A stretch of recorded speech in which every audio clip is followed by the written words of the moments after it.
Se me pide que presente un libro que es el fruto de una investigación extensa en la que hice un recorrido por el pensamiento de Platón, por la difícil faena de tratar de reducir o de simplificar algunas consideraciones sobre lo que significa la filosofía de Platón, eh, y que de alguna manera es un compromiso personal con la filosofía. Ese es el libro que yo quisiera presentar en este día. Se llama Al acecho de lo puro, una introducción a la filosofía de lo singular en Platón. Eh, Como filosofía intenta hacer, digamos, una constitución, una reconstitución del pensar eh, desde Platón, pero considerado a la luz de, de muchos elementos de la filosofía contemporánea. Entonces quisiera destacar que en el orden de la colección de la editorial San Pablo, que se llama precisamente Filosofía Actual, creo que esta obra cabe como una de las alternativas de entrada al, al, al pensar contemporáneo. De ninguna manera se intenta hacer una ruptura con lo que actualmente se está haciendo. En filosofía griega nosotros en general tenemos estudios de carácter filológico, es decir, que simplemente sistematizan un tema o sistematizan una manera de considerar, de pensar lo que es lo que es el texto, lo que significa cada una de las palabras, lo que significa cada uno de los diálogos de Platón. Y esto está bien, o sea, esto es parte de lo que todos los que trabajamos filosofía griega intentamos hacer. Sin embargo, esto no resulta suficiente si uno quiere hacer filosofía, o si no quiere quedarse, digamos, en la mera historia. Y por esta vía yo quise precisamente embarcarme en una aventura. Y es pensar uno de los elementos que creo que en la filosofía contemporánea resultan fundamentales, que es lo que solemos denominar el ser, pero en su individualidad, en su singularidad. Aquello que, mm, creo que sin atreverme demasiado, en un griego se pensaría como lo puro, lo katharos, lo absolutamente individual. En griego también se dice monosis, lo único, lo- la, la unidad misma. Esto, que, repito, es parte de las temáticas o las tematizaciones que han mostrado lo contemporáneo, se ha reflejado de muchas maneras en el pensamiento contemporáneo, específicamente, eh, si me remito al problema de lo hermenéutico, pues a las formas de representación de los significados de las cosas y de las palabras que nosotros vamos dando, si nos remitimos al plano más fenomenológico, de los acontecimientos a la conciencia o a las intencionalidades de la gente, y las descripciones de esas intencionalidades, ¿no? Pero básicamente es casi el tema mismo de quiénes somos como individuos. Bueno, eso específicamente eh, creo que hace falta recuperarlo. Y Platón se ha constituido desde que escribió en el autor que uno suele considerar eh, para comentarlo, para enfrentarlo, para decididamente apoyarlo o decididamente atacarlo. Y yo quisiera atreverme a decir que mi texto es, es una apuesta platónico-filosófica que intenta ser coherente, más o menos, con lo que plantea Platón, pero también consistente con lo que un platónico debe hacer, que es enfrentar a su maestro, ¿no? Y esto tiene muchas variables, ¿no? Muchas variables. Ahora, ¿por qué hablar de lo puro o de lo singular en Platón? Si eso no parece un tema ni fácil de encontrar, ni además como que sea directo. Uno suele pensar que son las ideas las que interesan en Platón, o que son las formas, como le podemos decir a esto, ¿no? cómo se constituye una sociedad, cómo se constituye una polis. Bueno, el núcleo del pensamiento platónico puede ser que esté en muchos elementos, pero esto de la pureza es parte de lo que esencialmente define, ¿no?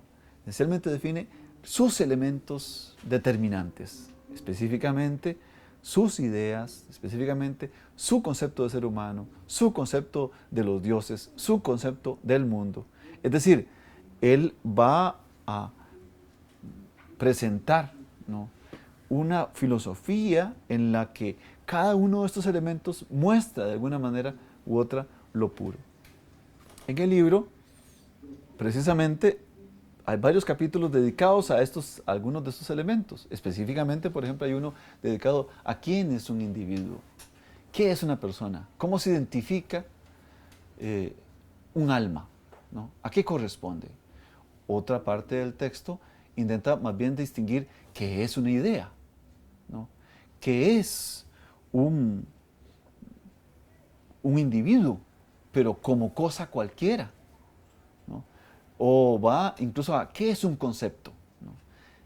Tratando de presentar esto, ¿no?, por supuesto hay que hacer una especie de juego entre el decir y el desdecir, y esa es la clave de la propia filosofía que intenta este pensador. Lo voy a decir con un elemento que está al principio del texto.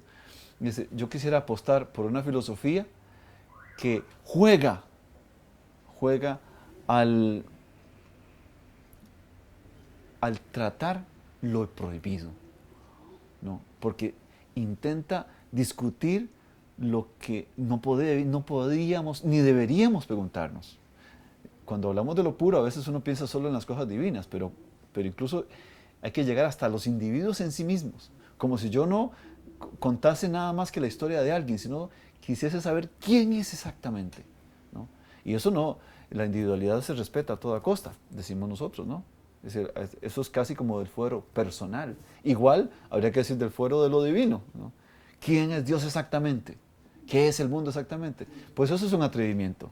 En filosofía platónica, precisamente, ¿no?, de alguna manera, atreverse a hacer esto es casi como jugar a decir más de la cuenta. Es precisamente eso lo que intenta definirse como filosofía en el primer capítulo del libro, ¿no?, donde yo digo que se trata de un juego, ¿no?, que se va por encima de los juegos, por eso es un metajuego, pero además que es impuro, porque no se debe hacer, ¿no?, porque no se debe, es demasiado compromiso, y sin embargo lo debemos hacer. Y el último capítulo, donde quiere cerrar esta idea, se presenta una cosa que es todavía más problemática, y es, ¿qué pasó con el que hizo esa filosofía? Quedó tan igual que como empezó. Y ahí me parece que el personaje más interesante de todos los diálogos presentando de qué es un filósofo es Alcibíades. Alcibíades es un militar que era amante de Sócrates. Y Alcibíades llega a la fiesta, que todos denominamos banquete o simposio, ¿no?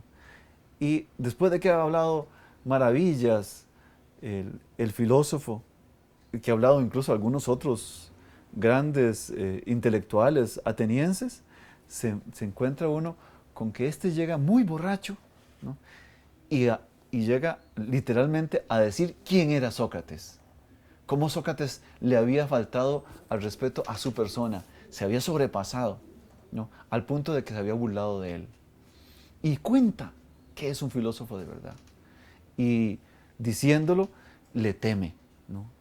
Le teme y digan, témanle, porque eso es peligroso. Entonces, precisamente yo termino el libro casi diciendo, mira, trata de huir de ese espacio tan difícil, tan complejo que es la filosofía.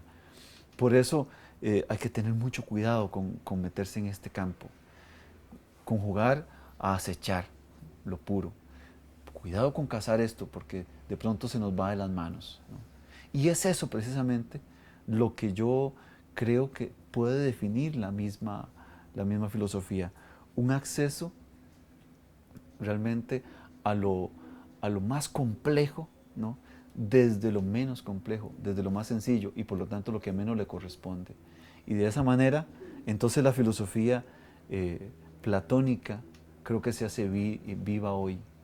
Eh, este libro responde a iniciativas que ha tenido la filosofía latinoamericana que piensa a los griegos. Esto parece demasiado cercano a un centralismo europeo, ¿no? Que piensa que solo Europa supo pensar.